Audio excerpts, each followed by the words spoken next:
Assalamualaikum warahmatullahi wabarakatuh. Berjumpa lagi dengan saya Melia Yosita, kali ini di mata kuliah Metode Penelitian Bisnis. Nah, hari ini kita akan belajar mengenai populasi dan sampel dalam penelitian manajemen dan bisnis.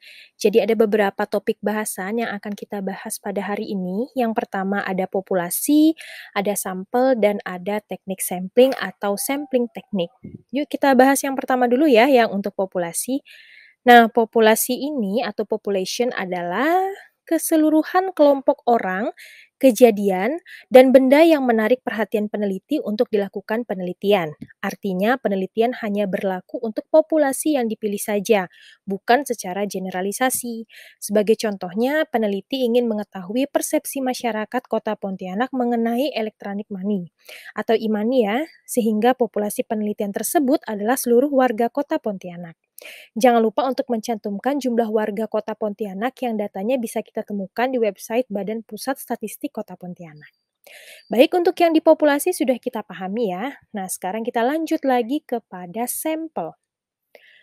Sampel adalah anggota populasi yang terpilih untuk dilibatkan dalam penelitian untuk diamati, diberi perlakuan, dan dimintai pendapat mengenai topik yang sedang diteliti oleh peneliti. Peneliti memiliki pertimbangan nih dalam pengambilan sampel sensus. Nah, kalau sampel sensus itu adalah pengambilan jumlah sampel yang sesuai dengan jumlah populasi penelitian. Misalnya populasinya berjumlah 100. Nah, misalnya teknik sampel yang diambil itu adalah sensus, maka jumlahnya adalah 100 orang itu yang akan diambil. Nah, jika pertimbangannya adalah ketersediaan anggaran, maka kalau anggarannya kecil, berarti kita dapat mengambil sampel dibandingkan dengan sensus. Kalau waktu penelitiannya ternyata sangat singkat, kita bisa mengambil sampel daripada sensus. Kalau sensus itu biasanya kita gunakan untuk waktu penelitian yang cukup panjang. Kemudian jika ukuran populasinya besar, kita bisa ambil sampel. Jadi kita tidak mengambil keseluruhan dari jumlah populasinya. Tapi kalau ukuran populasinya sedikit atau kecil, kita bisa mengambil dengan metode sensus. Peneliti juga perlu memperhatikan kriteria dalam pengambilan sampel penelitian nih, seperti yang pertama, menentukan daerah generalisasi. Yang kedua, memberi batas yang tegas mengenai sifat populasi. Populasi tidak harus manusia, namun dapat berupa benda lainnya. Maka peneliti perlu menjelaskan karakteristik populasi penelitiannya yang seperti apa. Yang ketiga, menentukan sumber informasi tentang populasi. Dan yang keempat, memilih teknik sampling dan jumlah anggota sampel yang tepat serta sesuai dengan tujuan penelitian. Jadi sangat penting kita bagi peneliti untuk mengetahui nih dan memahami teknik sampling apa yang sesuai dengan penelitian kita.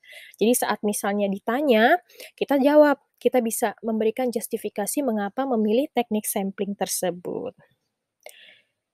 Baik, kita memasuki yang dinamakan sampling teknik atau teknik pengambilan sampel.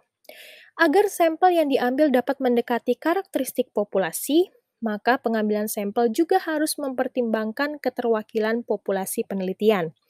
Nah, teknik pengambilan sampel ini dibagi dua. Yang pertama ada yang dinamakan probability, ada yang dinamakan non-probability. Kalau probability terdiri atas simple random sampling, proportionate stratified sampling, disproportionate stratified random, dan cluster sampling. Kalau yang non-probability terdiri atas sampling sistematis, sampling insidental, purposive sampling, yang paling sering kita dengar ya, sampling kuota, sampling jenuh, dan snowball sampling. Yuk kita bahas yang pertama dulu untuk yang probability sampling. Teknik sampling probability merupakan teknik sampling yang memungkinkan anggota dalam populasi memiliki peluang yang sama untuk dipilih sebagai sampel penelitian. Teknik sampling ini digunakan saat keterwakilan sampel adalah hal penting dalam tujuan penelitian. Misalnya untuk mengeneralisasi hasil penelitian terhadap populasi penelitian. Nah, kita bahas dulu yang pertama ya, yang simple random sampling. Simple random sampling adalah pemilihan anggota sampel di mana seluruh anggota populasi memiliki peluang yang sama untuk dipilih menjadi sampel. Baik, kita lihat di sini.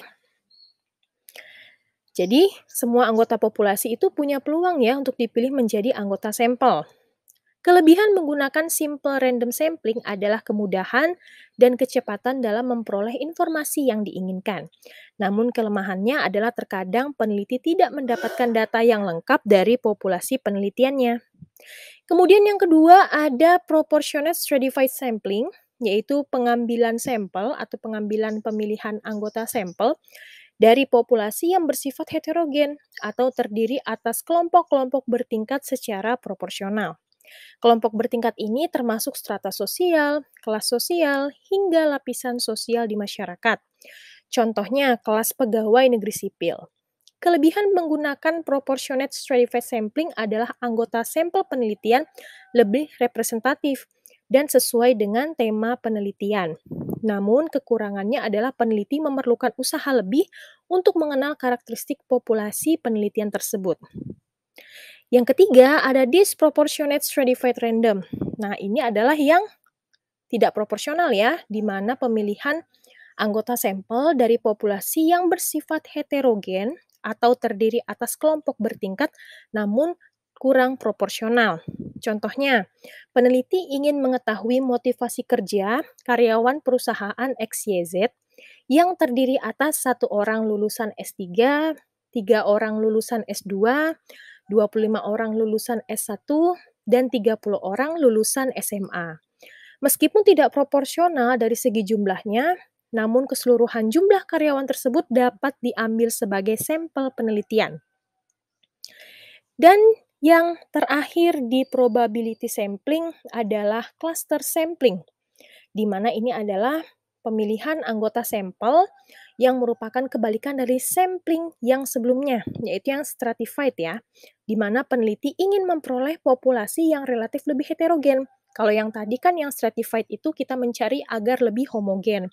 Nah, ini biar lebih heterogen. Dalam prakteknya di lapangan, contoh cluster sampling adalah pengambilan daerah administratif seperti RT, RW, kelurahan, maupun kecamatan. Kelebihan menggunakan sampling cluster adalah dapat mengambil populasi besar yang tersebar di suatu daerah dan pelaksanaannya lebih mudah, karena semua responden itu ada di daerah tersebut. Sedangkan kelemahannya adalah ada kemungkinan penduduk klaster tersebut pindah daerah tanpa sepengetahuan peneliti saat penelitian itu sedang dilakukan. Baik, untuk yang probability sudah kita clearkan ya. Selanjutnya kita lanjut lagi kepada yang non-probability, di mana non-probability sampling atau teknik sampling non-probability adalah teknik sampling yang tidak memungkinkan anggota populasi memiliki peluang yang sama untuk dipilih sebagai sampel penelitian. Dikarenakan tidak memiliki kemungkinan yang sama, hasil penelitian yang menggunakan teknik sampling ini tidak dapat digeneralisasi. Untuk yang pertama kita bahas dulu, yang sampling sistematis. Sampling sistematis adalah pemilihan sampel yang dipilih berdasarkan urutan dari anggota populasi yang telah diberi nomor urut. Contohnya, peneliti ingin mengetahui motivasi kerja karyawan PT KLM yang terdiri atas 80 orang. Keseluruhan karyawan ini diberi nomor urut dari nomor 1, 2, 3 hingga 80. Pengambilan sampel penelitian dapat dilakukan dengan bilangan kelipatan, ganjil maupun genap. Jadi kita bisa ambil karyawan yang nomor urut 1, 3, 5, dan seterusnya, atau 2, 4, 6, 8, atau kelipatan 10 seperti itu. Kelebihan penggunaan sampling sistematis adalah pelaksanaannya dapat segera selesai, karena bisa kita pilih ya untuk urutan yang nomor berapa. Sedangkan kekurangannya adalah populasi yang tidak diambil sebagai sampel mungkin merasa dikesampingkan. Yang kedua, ada sampel insidental. Pemilihan sampel yang dilakukan berdasarkan kebetulan, dilakukan terhadap responden penelitian yang kebetulan dijumpai oleh peneliti. Contohnya, peneliti ingin mengetahui pendapat konsumen mengenai sistem antrian di klinik kecantikan DEF. Jadi, peneliti pergi ke klinik kecantikan tersebut. Kemudian, peneliti akan memberikan kuesioner kepada konsumen klinik tersebut yang dijumpainya saja. Kelebihan penggunaan sampling insidental adalah lebih murah, lebih mudah, dan pelaksanaannya lebih cepat. Sedangkan kekurangannya adalah sampel yang diambil kurang representatif. Bisa jadi itu bukan konsumen yang setiap hari atau setiap rutin datang ke klinik kecantikan tersebut. Yang ketiga ada sampling purposive atau purposive sampling. Ini yang paling sering digunakan di dalam penelitian manajemen dan bisnis. Nah, pemilihan sampel ini dilakukan berdasarkan tujuan penelitian. Jadi peneliti sudah tahu siapa yang akan menjadi sampel penelitiannya. Contoh, peneliti ingin mengetahui faktor yang mendorong keputusan pembelian produk kecantikan wanita merek XYZ di lingkungan Fakultas Ekonomi Universitas ABC. Sehingga sampelnya adalah mahasiswi aktif Fakultas Ekonomi Universitas ABC yang menggunakan produk kecantikan merek XYZ. Kemudian yang keempat, ada yang dinamakan sampling kuota, yaitu pemilihan sampel yang dilakukan dengan jumlah atau kuota dan ciri-ciri tertentu. Contohnya, peneliti ingin mengetahui faktor yang mendorong mahasiswa perguruan tinggi di Kota Pontianak dalam penerimaan sistem pembelajaran berbasis daring. Sehingga berdasarkan kuota ada 800 mahasiswa yang menjadi responden. Jika pengumpulan data masih belum memenuhi kriteria tersebut, maka penelitian dipandang belum selesai. Jadi harus kuotanya terpenuhi dulu ya, baru bisa dilakukan pengolahan data. Kemudian ada sampling jenuh, di mana pemilihan sampling yang dilakukan dengan mengambil seluruh anggota populasi. Biasanya digunakan untuk populasi yang terhitung relatif lebih sedikit. Contohnya peneliti ingin mengetahui faktor motivasi kerja bank karyawan di bank OPQ dengan jumlah karyawan sebanyak 30 orang. Sehingga peneliti dapat mengambil keseluruhan populasi tersebut menjadi sampel penelitian, karena jumlahnya terhitung sedikit ya, 30 orang. Dan yang terakhir ada sampling snowball atau snowball sampling, di mana ini adalah pemilihan sampel yang dilakukan dengan tujuan untuk menyelidiki hubungan antar individu di dalam kelompok. Pada awalnya nih, misalnya jumlah responden yang dikehendaki hanya 10 orang. Namun seiring dengan berjalannya waktu, maka peneliti memutuskan untuk menambah, misalnya tambah 20 orang, tambah 30 orang. Meskipun sudah ditambah 30 orang, misalnya peneliti masih merasa belum cukup data atau informasi yang didapatkan, maka akan ditambah lagi. Tujuannya adalah untuk melengkapi informasi yang diperlukan seputar penelitian. Baik, untuk pertemuan kali ini kita cukupkan sampai di sini. Jika ada pertanyaan mengenai populasi dan sampel penelitian, bisa langsung share di kolom komentar di bawah ini ya. Dan yuk sama-sama saling sharing penelitian apa sih sebenarnya yang sudah kalian lakukan. Langsung tulis di kolom komentar di bawah ini ya. Terima kasih, semoga bermanfaat dan sehat selalu. Wassalamualaikum warahmatullahi wabarakatuh.